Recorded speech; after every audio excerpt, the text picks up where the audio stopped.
जैसे ही ब्रह्मा जी सोच में पड़ गए तो ब्रह्मा जी को छींक आ गई और ब्रह्मा जी के नाक से एक अंगुष्ठ मात्र का कीड़ा जो है छींक से बाहर निकल आया।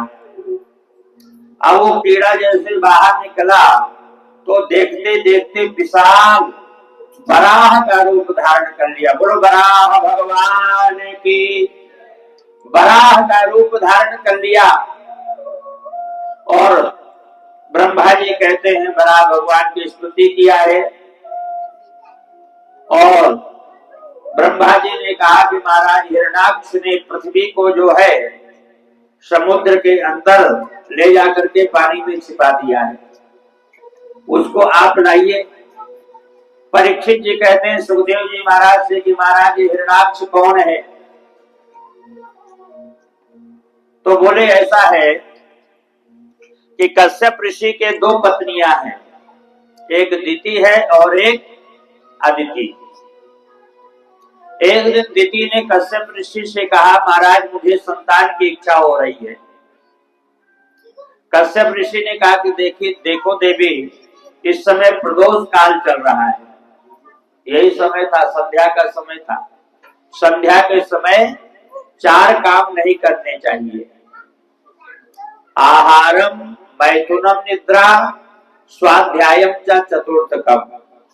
संध्या के समय भोजन नहीं करना चाहिए, जो भोजन करता है रोगी होता है। आहारम मैथुनम निद्रा, स्त्री प्रसंग नहीं करना चाहिए, स्त्री प्रसंग करने से बुरी संतान पैदा होती है।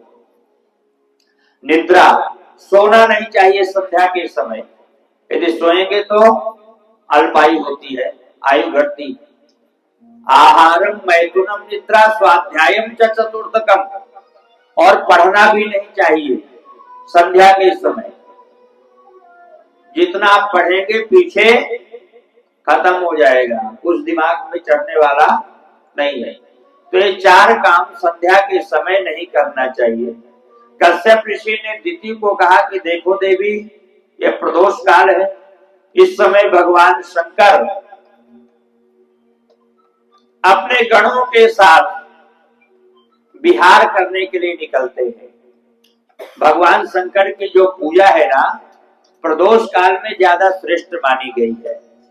तभी हमारी बहन जी सब कुछ छोड़ छाड़ करके अपना चल देती हैं शिव पूजन के लिए। प्रदोष काल का शिव की पूजा के लिए श्रेष्ठ माना गया।